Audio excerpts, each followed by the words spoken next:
going into capture, that's why. No, it's okay. I'll start recording. Oh, thank you. This is talk number 20, a very important number because it's like getting into adulthood. So, on behalf of all the volunteers of this talk, I'd like to thank, first of all, those speakers who had volunteered to do the talks till the 19th, and also all of those who took time to participate in this and provided a great deal of encouragement for this volunteer group to sustain this initiative. As a very important number of 20, it's so fitting that we have Head of IDC, Professor Phani Tetali, to be part of this session to share his thoughts and ideas. I think it's very, very fitting, as I would say.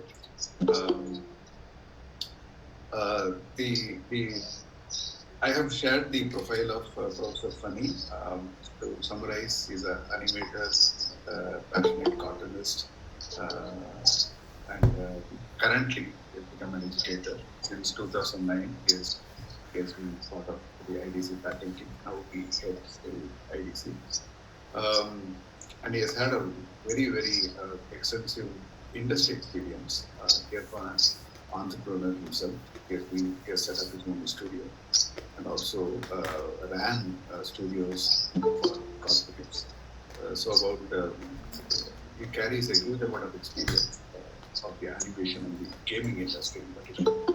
So as one of the early faculty in setting up the animation curriculum at IDC, I'm sure that he has vast experience and knowledge and insight into the world of what we call as both the industry and as well as the academy.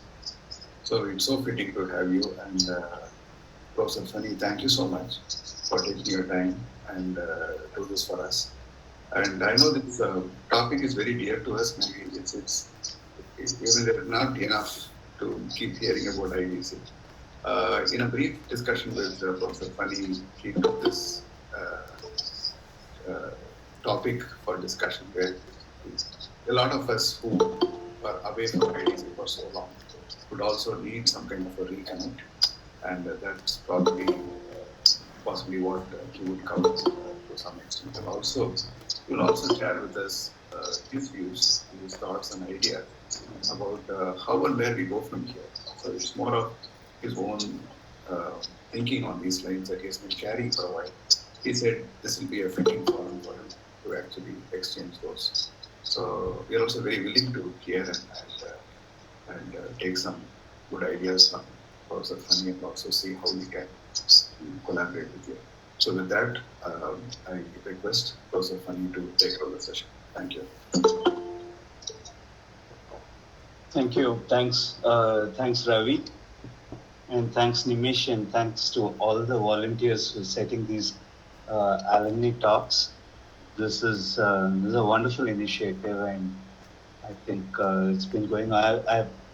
I happen to be the 20th, and I'm really very happy to be part of this initiative that you have started. I think it's a wonderful way of getting all the IDC alumni together on a platform. So thank you very much. And actually, after the Golden Jubilee event, it's been a very long time since we got in touch. So I thought this is a wonderful opportunity for us to reconnect, and because the pandemic took away quite a few months from our connections, right? So I would also like to thank Nimish and Ravi and the entire team, like Marion, and I really don't know the rest of the team that you have, but I want to thank all of them for conducting these. Okay, really appreciate your attempts at getting us all together. So I wanted to start with talking a little bit about me to start with, because I was in IDC between 1989 and 1991, right? So after that, I didn't show up.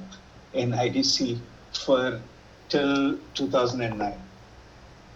So that's around 18 years, close to 19 years that went by. And I wasn't in touch with IDC. I was outside in the industry. And so it's very likely that many of you who are attending this talk might not know me. And so I thought I'll do a quick introduction of myself. So I actually spent my childhood in IIT Madras. My dad was a professor in IIT Madras in physics. So I spent my childhood there in the campus. Really enjoyed it. I completed my BTech in IIT BHU. Managed to get through JEE and joined IIT BHU.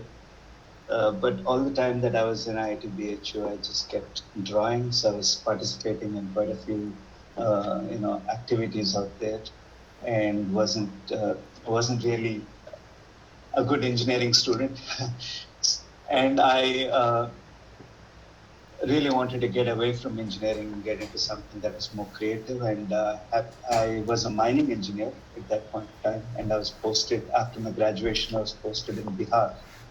And while I was traveling through Dhanbad, I happened to sit at a restaurant in a dhaba, and I found a newspaper clipping where the seed advertisement was there. And I decided to apply, and I managed to get through visual communication in seed. I also happened to get a MTech seat in IIT Kharagpur at the same time in mining electrical engineering.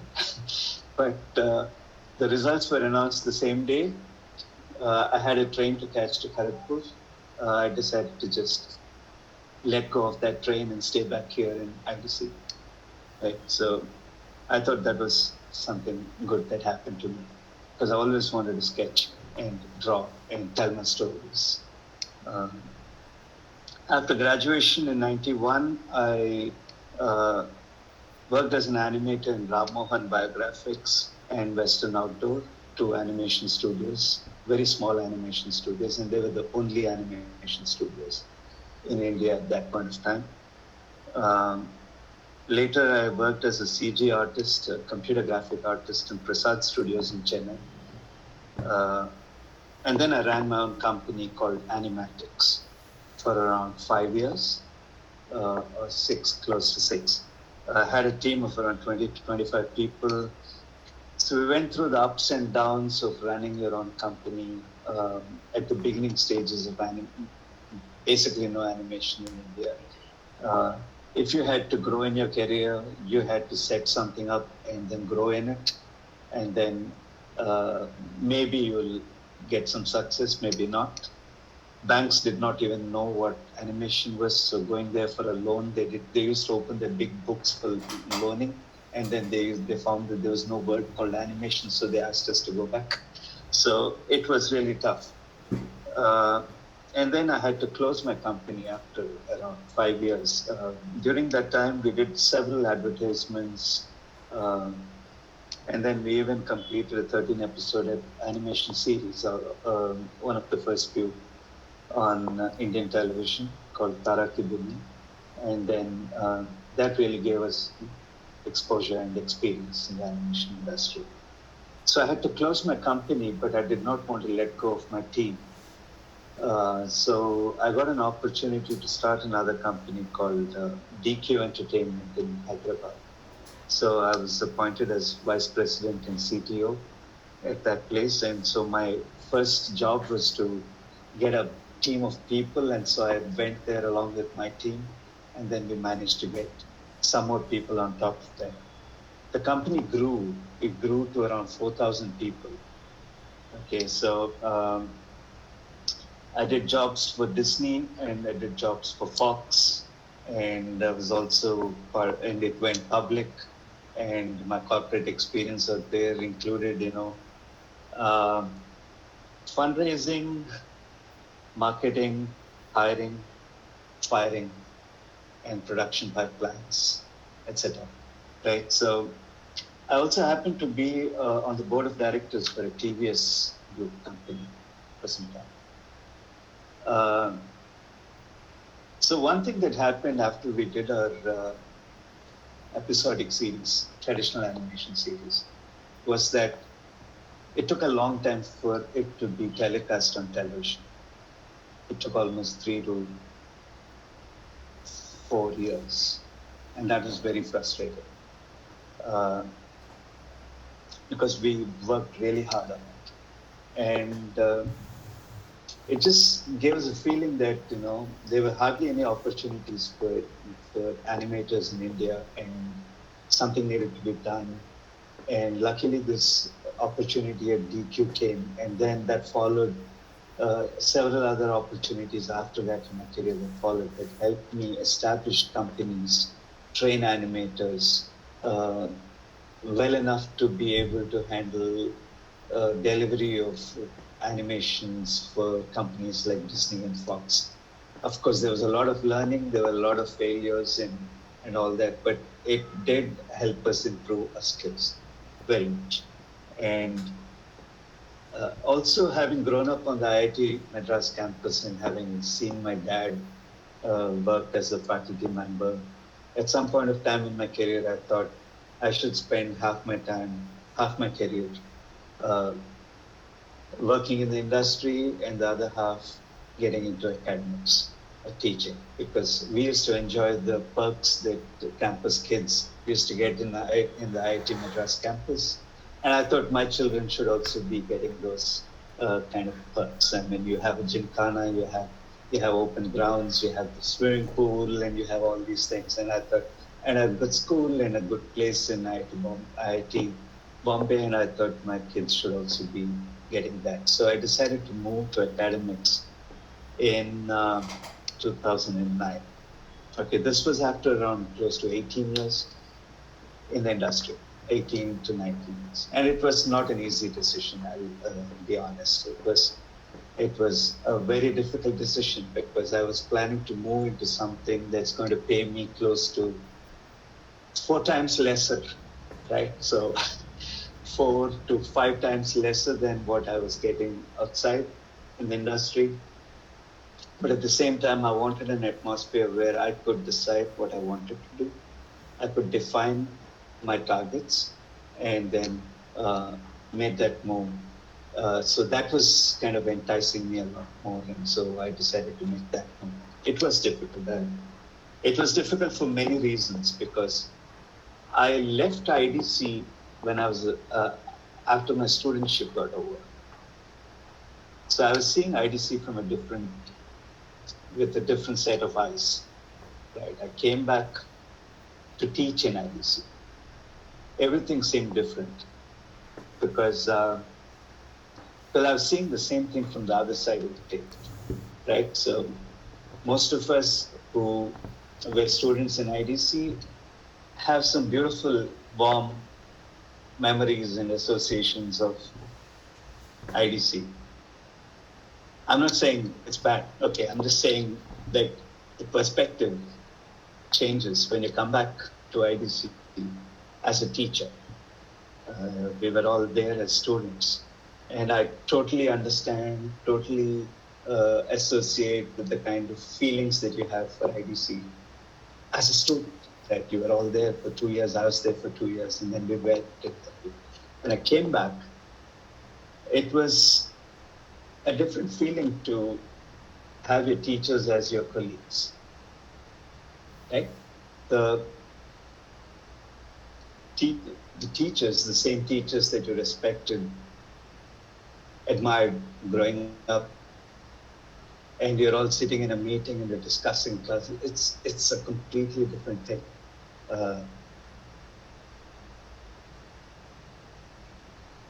And that took some time for me to get used to, right? That was not so easy. And I'll explain this later in my talk. So, but it was a nice move. I thought it was a wonderful move. I really enjoyed coming back to IDC. It was completely different than the kind of experiences I had in the industry. In the industry, I had, just before I left and came to IDC, I had around 600 people reporting to me. Whereas, and that was not as difficult as you're having just 30 people reporting. And 30 people you're working with, nobody reports to you. All of you are peers.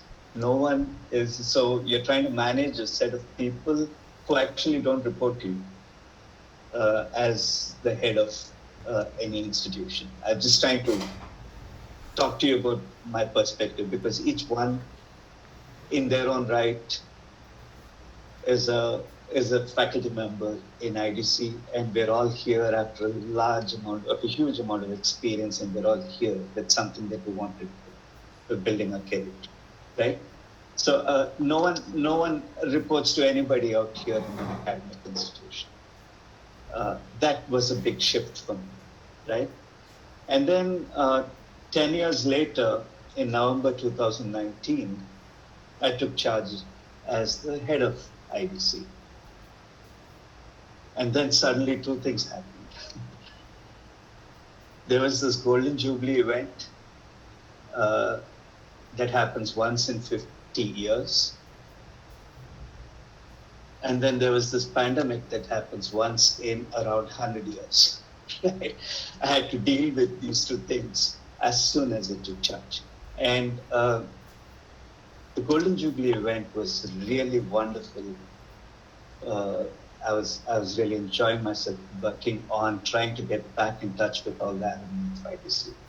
Because I truly believe that I think alumni make the institution, right? It's been 2 years since the Golden Jubilee event happened, and I really felt that we should again get back in touch.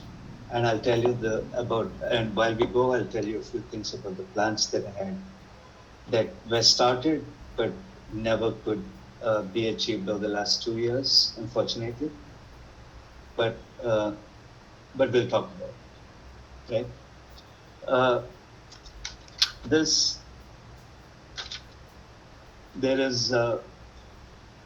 What I'll do right now is I'll just give you a quick idea about what IDC is all about right now, right?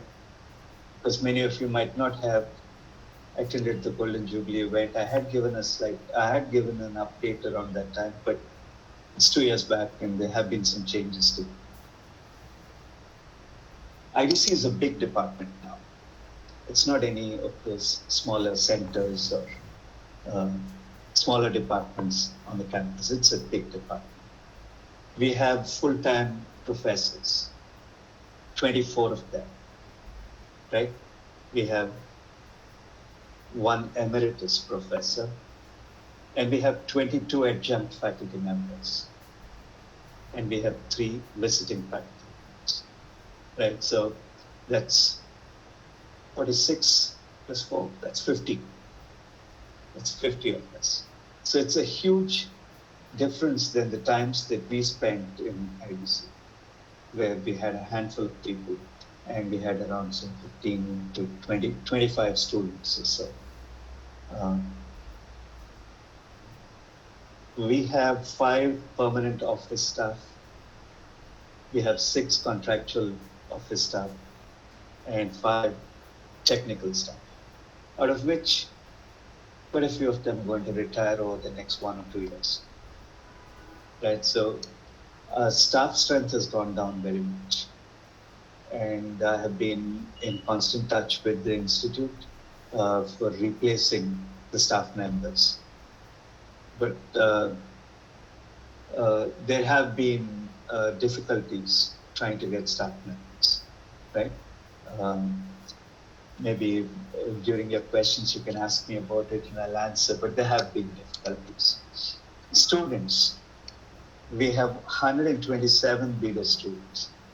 Right now as we speak, we have 124 MDes students and 10 dual degree students.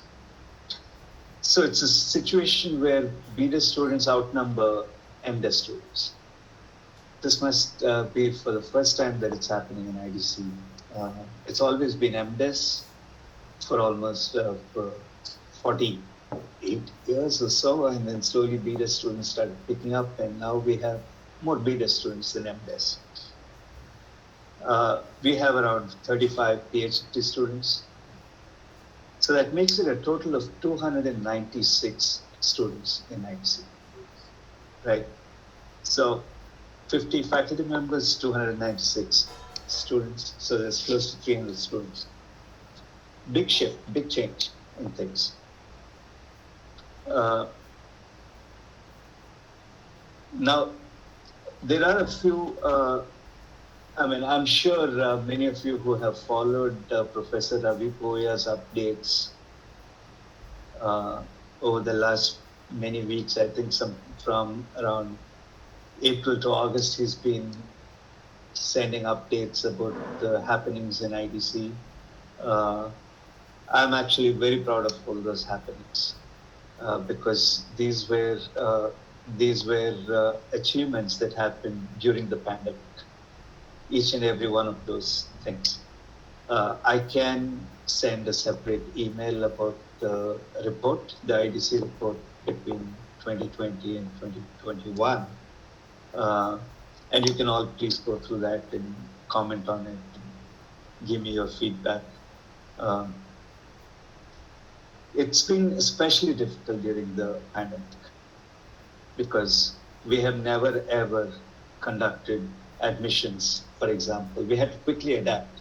And I'm sure many of you out here attending this talk are associated with some institution or the other. And I know the difficulties that you have been going through trying to adapt to this new situation. IDC went through the same thing. We had to quickly devise methods where we had to admit students.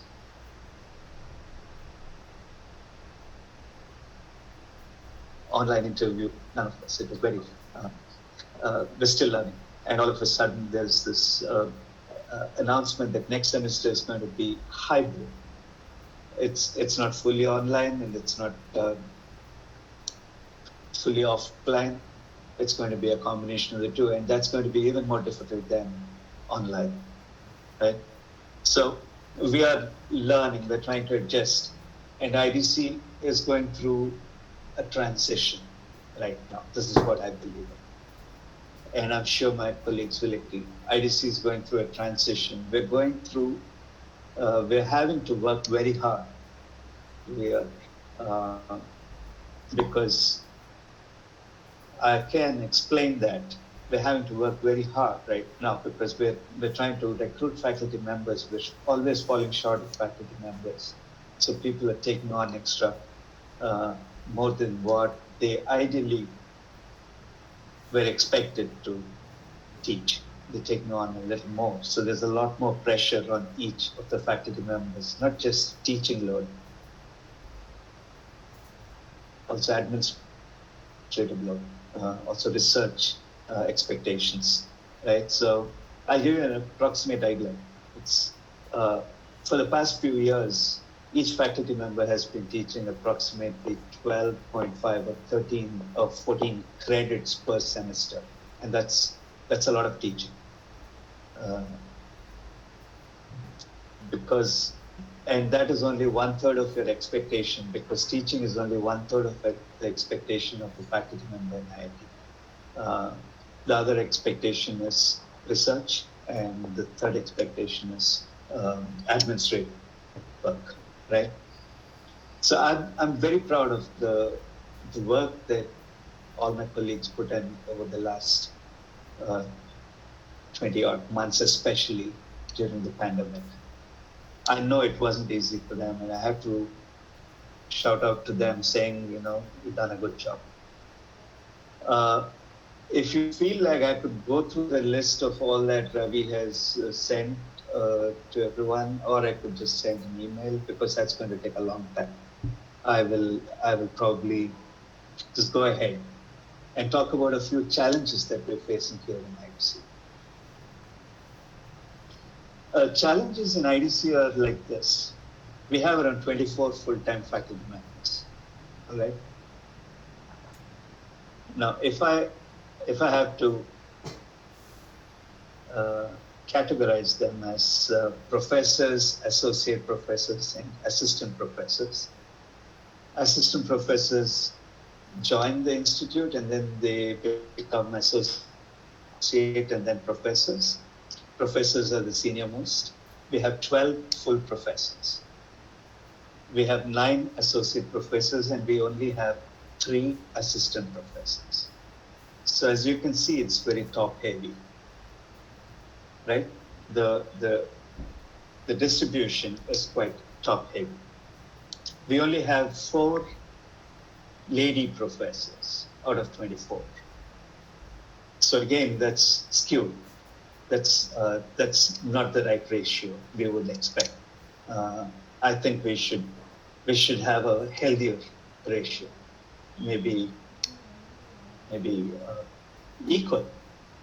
Why not? So we also have another. I mean, if I have to look at the faculty strength right now, there are 16 faculty members right now who were graduates of IDC. They studied in IDC, they did their MDes in IDC. And there are only 8 that have not studied in IDC. So as you can see, there are many people joining IDC who were students out here. So there is a lot of, shall I call it, inbreeding, okay, which is not a very healthy thing for an institute. Right. So it's really nice to have people come in with different kinds of thinking, different schools of thought, and coming from various places and bringing their thinking along with that to an institute. I also have to add that there are 14 adjunct faculty members out of the 22 that I was talking about who were former IDC students. Right. So again, the ratio there is quite skewed. Why am I talking about all this? It's because, in my opinion, this is one of my biggest challenges because it sets a certain culture.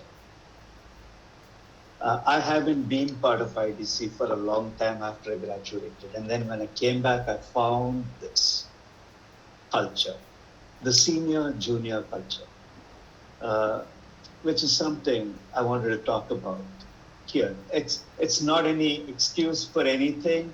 It's just that these are the things we're tackling with, and I thought I have to talk about this because there has been a certain pattern to IDC's faculty recruitment. All right. For many years, we had the senior faculty members. I'm not taking anything away from all the efforts they put in for IDC. I mean, but we had for many years certain senior faculty members. And then for many years after that, there was no recruitment at all. And then another set of faculty members joined. Now, what's going to happen is there's going to be a big difference in the experience that they have. And last year, we had all the senior members retire. Right? So there's a big vacuum, big void that got created. Now, the current senior members are all going to retire together or almost just within a few years of each other in the coming 7 years. In the coming 7 years, we're going to have 9 to 10 of us retire. Includes me. Quite a few of us are going to retire from IDC. So I don't think this is a healthy way of recruiting. We need to constantly recruit, and we should not be top heavy, because if we are top heavy, we're going to find it difficult to even go through our daily tasks in IDC. Because we're going to have our own senior teachers. We're not going to have the assistant professor who's joined, who wants to build a career, has come here in spite of several other opportunities, and wants to build a big career, and then does not want to see herself or himself having to report of sorts. So the first and foremost challenge that I have is to give everybody an opportunity to grow. in IDC. Everybody an equal opportunity to grow in IDC, all the faculty members. So that's one of my biggest challenges, right? A few other challenges were looking at IDC as through the history. I don't know if I'm taking too long, Ravi. Can I just go on for another 10 minutes? You can. I mean, yeah, please go ahead. Okay, sure. So another challenge that I face, and which is now kind of added up in several ways, is that we started out with product design, industrial design, and then we later introduced visual communication, and then visual communication led to interaction design, animation, and product design. There was mobility and vehicle design. So we have 5 streams right now, but the way we scaled up wasn't right. All right, because we multiplied ourselves 5 times. Each discipline became exclusive from the other. Each discipline decided to conduct its own courses, and so that led to several silos formed between the disciplines. So even if I have to talk about admission procedures and interviews, I don't even think that we should have separate interviews for, say, interaction and communication and animation, or probably mobility. And so we don't really need those silos. I mean, we have a set of faculty members, and we have a set of subjects that we're going to offer, and so faculty members can be teachers for various disciplines, and so that's how I'm looking at it. So, by the way, this is my opinion, okay, and this is how I'm looking at it, having come from outside the industry, having to deal with the things that are happening here in IITs, right? So I have these thoughts. I was thinking that scaling up didn't happen too well. Now we have to work around that now. We have to have many common courses. We have to have many electives in IDC. And that's been happening. IDC has scaled up very well within the IIT environment. And IDC has been a source of inspiration for many BTech students, MSc students, MTech students. And so we're offering minor courses across the institute. In case somebody doesn't know about what minor courses are, like if you take 5 courses in IDC, then along with your degree, you can also get a minor degree when you graduate, right? So that's some, and many students have started taking IDC courses, and we are offering those courses to actually hundreds of students in IIT, and that's a wonderful reach that IDC has within the institute, and this has been scaling up. And like Professor Raja Mohanty's and Professor Chakravarty's courses, they have and Kumareshan's courses. There are so many students that are coming and taking these courses. And the good news is that after completing the minor courses, many of them are wanting to get into design. They have joined various institutes abroad, and some of them have come back to IDC to join. So we're having students from within the institute joining IDC, many more of them. Well, I think I should go ahead and probably take up other things when they come up as questions. But going forward, we're thinking of new course in MDes by research. Okay, so it's a course that Professor Anirudh Joshi is working on, and it's under discussion. We're also thinking about establishing film and new media, which could either be another MDes course, or it could be established as a school in IIT Bombay, which offers many more courses. And we have already done all the course development, all the ideas and course proposals for it, and submitted it to the institute. We're also thinking of having some common courses on sustainable design, and a lot of discussion has been happening on that. The MDes and BDes curricula have been reformed in 2020 after a lot of discussions. Well, so many things happening. And this is the best time for us to reconnect.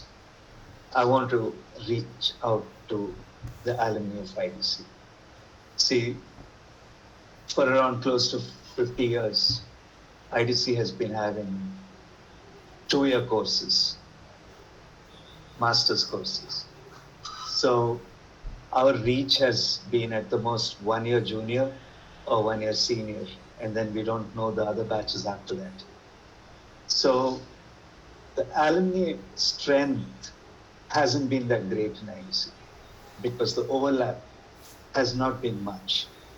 Whereas in the rest of the campus in IIT, BTech has been the main strength for them. So it's like 3 years you're junior, 3 years you're senior. You get in touch with more people, you know more people out there. Your connections with the industries, with the institute is much more, lasts longer. After the BDes program started, we're hoping that that kind of a connect happens. We're hoping that the BDes program will add to the alumni strength of IDC. Okay, and it's you people who are going to make the institute. We're only running it. It's you people who are going to make the institute. It's the alumni who are going to make the institute. And I have to really appreciate all the people who contributed during the Golden Jubilee event. That was the first time we were ever trying to get everybody together to see if they can contribute. And I was really happy that we got some generous contributions from the alumni of IDC, and we managed to collect 17.52 lakhs. It's there with the institute. Unfortunately, as soon as we finished the collections, the pandemic started. So, yeah. I have quite a few things that I wanted to propose to the alumni of IDC, right? So, if you will allow me to share, and I just quickly put these things together. But if I can share this. Yeah, please go ahead.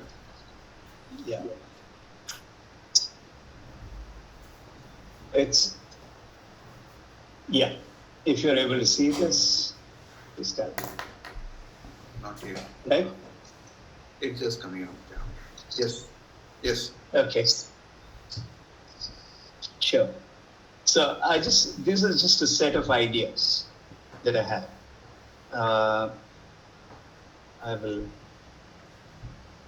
They're more like proposals. The first thing that I think we have to do is there has to be an IDC Alumni Association that needs to be established. It can be established as a chapter under the IIT Bombay Association, right? So we get quite a few benefits if it happens that way. But we have to formally get together and establish this association. I think that's the first step that needs to be done. We need to form some kind of an advisory panel, or even if I don't want to call it an advisory panel, let's just call it a panel of a collection of people, a panel of alumni and faculty, who can constantly, continuously discuss about IDC, how we should grow it, any new ideas that can come in. How do we use that money and further contributions that are going to come from the alumni? How do we use that? Where do we put that money? Where does it go? We need to reactivate all the actions that we discussed during the Golden Jubilee. This is a very important thing, because I don't want this to be left hanging. We went through 2 days of discussion during that time. It'll also be great if alumni offer mentorship to IDC students. Now here, when I say mentorship, I believe that mentorship cannot happen over a small period of time. And I want to just mention Deepti Varghese. Thank you very much for sending that email, and your suggestion was really wonderful. What I thought we should be doing is, I think I totally agree with this. Alumni, if they could offer mentorship to IDC students. But I thought, we have TAs out here. We have teaching assistants. I thought if we get a list of alumni who are willing to be mentors, then we could associate them with the mentors. We could connect the students and the mentors at the beginning, right at the time that they become TAs for some faculty members here. And they could work along with the mentors, depending on how much ever time the mentors want to spend. You could over the next 2 years be in touch with the mentors. This will really help. Internship possibilities, of course, we do have internship that's mandatory for IDC students, like we all did. That will be great if alumni can point towards possibilities or probably even offer internship themselves. And here again, I wanted to thank all alumni for coming forward, because it was a sudden thing in 2020. We had to quickly manage. So it was immediately after the Golden Jubilee. Thank you very much for offering internship to our students. That really helped. Alumni can be part of IDC academics as visiting and adjunct faculty. That will really help us. Please bring your experience and share it with the students. This is important. I think alumni and IDC working on outreach. I think one of the most important things that IDC needs to do at this point of time is to spread the word of design, have more and more people identify design as a possible career. For example, Professor Ravi Puya is, along with his team, is working on trying to introduce design at school level in the school curriculum. So basically what's needed for IDC to grow, we have the entire ecosystem to grow. And I think we need to really reach out. This includes social media, this includes our own website, this includes various things that we can think of. And we have to talk about IDC in the outside world. Alumni support needed in setting up. This is something that I really need the help from alumni, especially alumni who are at high places, big positions in industry.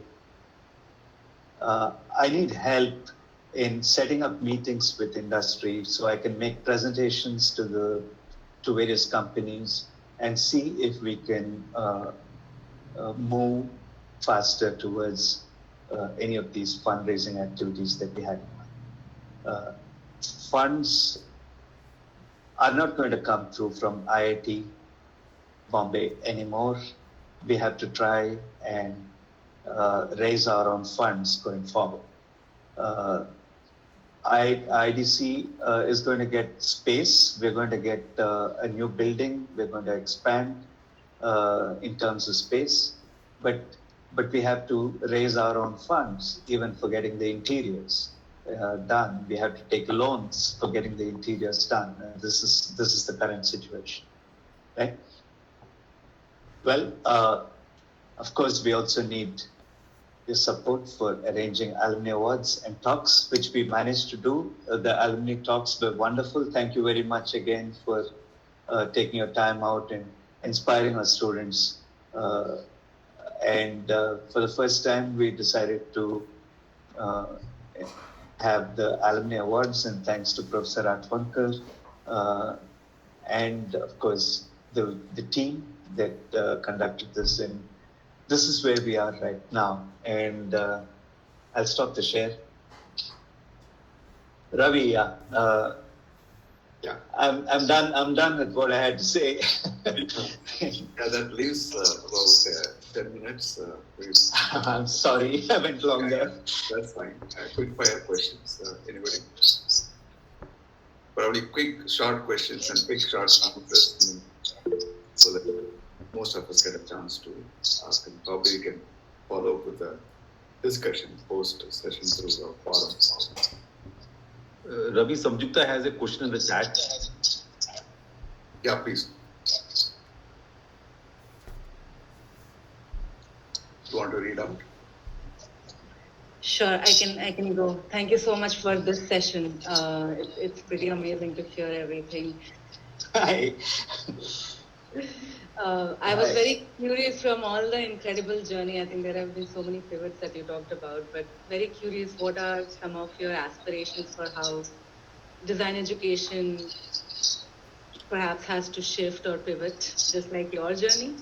And very curious what that means for perhaps new models of collaboration, maybe not explored or explored, not fully. Very curious about the perspectives. Right. Yeah, the pandemic has actually taught us a few lessons that we never thought we would. I don't think we would have learned those lessons any other way. The pandemic quickly taught us a few things. It's like we. I mean, this is my opinion, Sanjukta. I feel design needs to be mentored rather than taught. So that's my opinion. Okay, which means it's if I have to bring the example of animation, then it's like the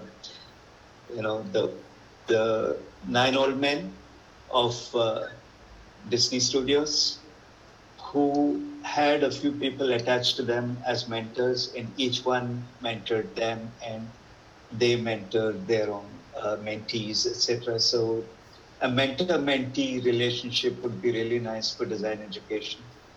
But unfortunately, the difficult thing is the scaling up of these mentor-mentee relations. So, I mean, the difficulties in the numbers. Most of the challenges we're facing are in the numbers. Okay, so each time we talk about mentor-mentee, and I'm going to say how are we going to manage for 300 students? Okay, so we need roughly around 30, 40 people as faculty, each one taking on just 5 or 10. So. But my opinion, you're saying going forward, I think hands-on approaches, mentor-mentee approaches would really help. And because of online availability of education, I think alumni coming forward, please tell me. I can arrange for any number of sessions that you want to have with the students, and we can really shape their aspirations through your experiences. This is my opinion, Sanjukta. I think mentor-mentee would really help, right? Yeah. I don't know if I answered your question fully, but Definitely. In fact, just to add to Professor Phani, in fact, I was asking all my students, BD students, what do you think was one of the most enjoyable part of your online education last year? With a lot of difficulty, they only said one thing, where an alumni took a workshop for 5 days. That's the only enjoyable thing. Because that alumni came and he showed the complete design process in one go in the 3rd semester. Whereas we were teaching all bits and pieces to the students. That's a very big eye opener for us actually. And then they didn't like anything else. right. Anyone else want to go? I also wanted to find out, see, many of you might be associated with institutes. And it'll be wonderful if we can get into MOUs with IDC, and see if we can write up some kind of an understanding like we did with recently with KSID, Kerala State Institute of Design. So for faculty exchange, for student exchange, for curriculum exchange, or whatever, we can get into MOUs. So since you are at a position where you can represent your institute, please come to IDC. We'll try to write up MOUs and go through, the Dean of IR and try to get that done as quickly as possible. Right? Lastly, before any other questions. There's a question from Boban. Boban Varghese. Oh, okay.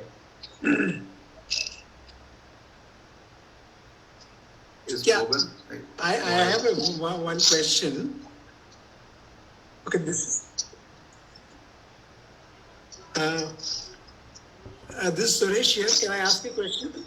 Can you finish Boban and then you can take yours? Sorry, Suresh. Sure. Yeah, Boban. Hi, Phani. Okay. Hi. It's good to hear, and then good to hear the news from IDC. And we always talk about a special place in our hearts. Phani, the one question that I want, especially the growth of IDC is phenomenal, both in terms of its program and in terms of the numbers, in terms of its streams. It's an exciting to know. Naturally, the growth bring in specific issues answered. My question is, and what is the common thread or the golden thread that keeps these various programs as a unified one? Most of the design institutions have got a particular attitude and a particular responsibility, certain value sets. And is there a search? Because that's not an easy, it's an extremely difficult path to. And it can't be done, and it can't be something like you can write it down and cast in stone. It's an evolving one as well. So the question is, in terms, is there a search for that golden thread, and how do we achieve that? And this is where some of the real stalwarts of our academic guru, Atwanga, Nath Kanisar, and then everyone that comes through. And that also bring in the connection between the senior and the current crop, and then the juniors that's going to come through. So let me leave it at this point. That's the question, Phani. Yeah. Thank you, Boban. Yeah. Like we all know, actually, when we started, I think the mantra was to meet the unmet needs of India, right? So that's what we were all told, and that's what we all grew up with in IDC. To a large extent, it's still the same. That part of it hasn't really changed, irrespective of how many disciplines have been introduced. We're having okay.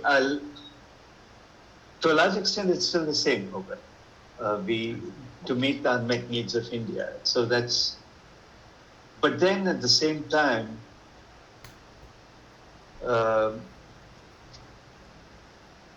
in my opinion, again, it's not just the problems are not just limited to India now anymore. I think we need to look beyond. So, in general, to meet the unmet needs, that happens to be what it's all boiling down to, right? Because the needs of India are similar to, say, the needs of Africa, so similar to something else and similar. So, in my opinion, I think we need to. It has evolved that way. We also have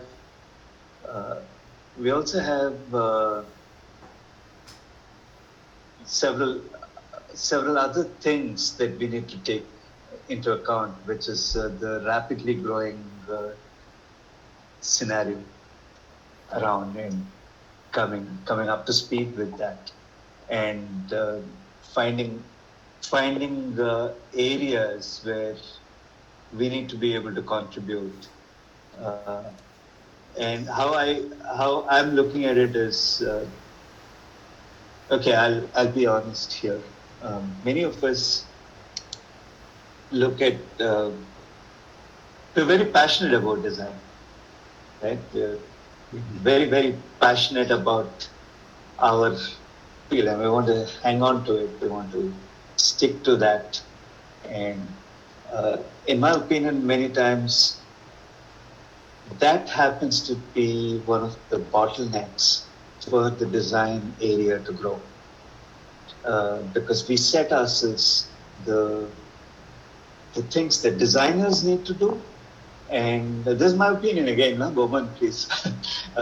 We set ourselves limitations, and we set expectations of what the industry needs to look at us as, as designers, and we have defined ourselves as that, and so we expect certain things out of it, and feel bad when that doesn't happen, feel bad when the engineering industry probably doesn't really look at designers as up the hierarchy or down, we start looking at each other as hierarchy.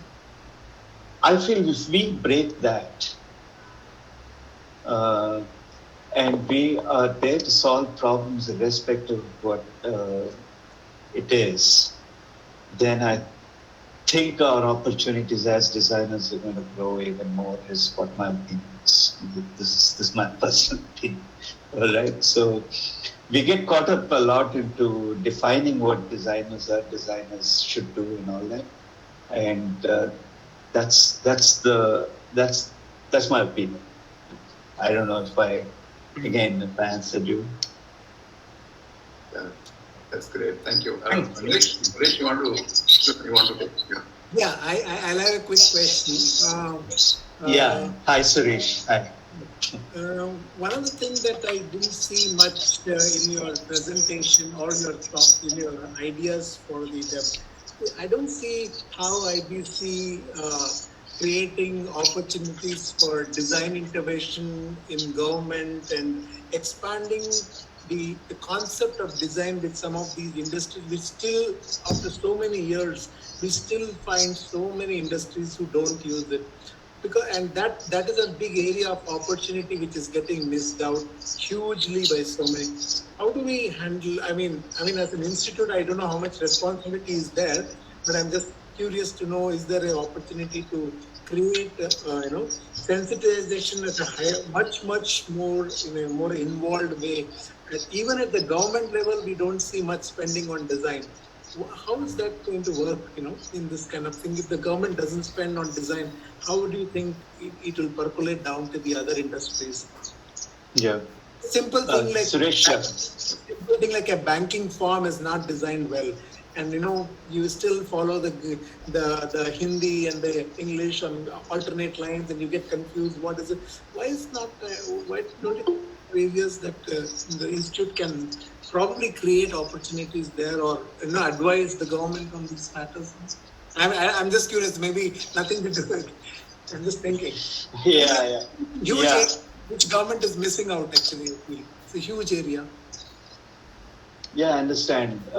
And honestly, firstly, thanks, Suresh, for asking that. And I think it's not just IDC that needs to address this. It's all of us, and I think this needs to go down to the school level, because it's a question of sensitization towards design.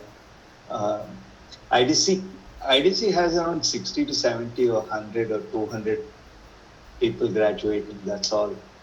Our reach is very less compared to what schools can do when design is taught to in schools. So it'll take a few years, but my opinion is that it'll take a few years, but it can happen only through primary education, school level education and sensitization of design is what I feel. Yeah, look IDC can do. Like in Britain, the UK Design Council is kind of a partner to the government on so many matters which are of strategic importance in terms of whether on the many public related activities, even something like COVID and other things, they have been gone on, and they advised government on so many different matters where all these interventions have happened. I mean, something like that needs to come up, right? An institute like IDC should be able to pioneer some of it, I feel, and which I don't know how much time is there or how much people and energy. Right. To a large extent, that's happening on all the projects that we're working on directly with the government. Okay. Quite a few. Like, for example, just to give you one example, we have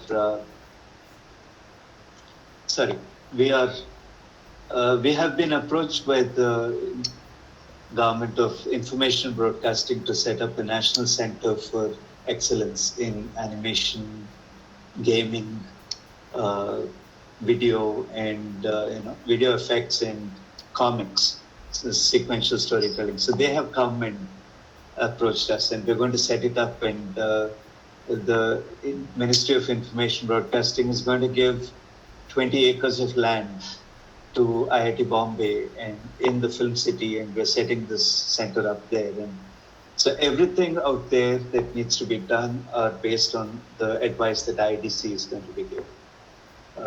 Similarly, there are other projects that are happening simultaneously. Professor Ravi Poya's report would cover many of them, and all of them are coming to IDC for the projects that they want IDC to be doing. Of course, what you said is right. Resources, we're running short of resources and all that. But to some extent, that is happening, Suresh. I mean, it is really sad because look at your Aadhaar card, look at your PAN card. I mean, it's terrible. I mean, who accepts something like this in a country today? You know, when we have such phenomenal institutes and so many top level people, but that doesn't seem to percolate to the government. Yeah, I think that's a very bigger question, and like very much in IDC, I think we have exceeded the time by 5 minutes, and I think we should continue this dialogue, and I know a lot of you must have a lot of questions. Please post it on the forum. I think we have a very active forum. I think what this session has done is at least whatever Phani had in the beginning said, that what we will do is reconnect. I think that reconnect is very nicely done, and I just put the basic framework of what the reconnect means. And I think it's from both the sides. We have got a framework to think through, and probably need to latch on to some of those that kind of not only gives us the road to get in, and also the resources, and also the ability and the time that we have at our disposal. We want to lend it for this interaction to fructify. I think we should do that. I think in that sense, Professor Phani, is a fantastic talk from you in terms of doing that reconnect very nicely. And I hope that there will be a lot of follow-up questions in the forum, and we'll be kept quickly answering those. I thank all of you, as usual, taking this time off, especially on a Friday evening, to give your whatever time of the weekend that starts that you have attended for this session. I'm so happy to see this large number of participants today. And Nimish must be smiling because he is the one who is always looking at the numbers. So thank you so much. The recording of this session will be posted in a couple of days from now. And I wish you all a great weekend. And again, thank Professor Phani and also all those who participated in the session and all the volunteers who have helped put this together. Thank you so much, and we'll see you again very soon. Bye. Thank you. Thanks very much. Yeah. Thank you, Ravi. Thank you, Nimish. And thanks, everyone. It was wonderful getting back in touch with IDC. Right? So please be in touch with me regularly. Sure. Thank you so much.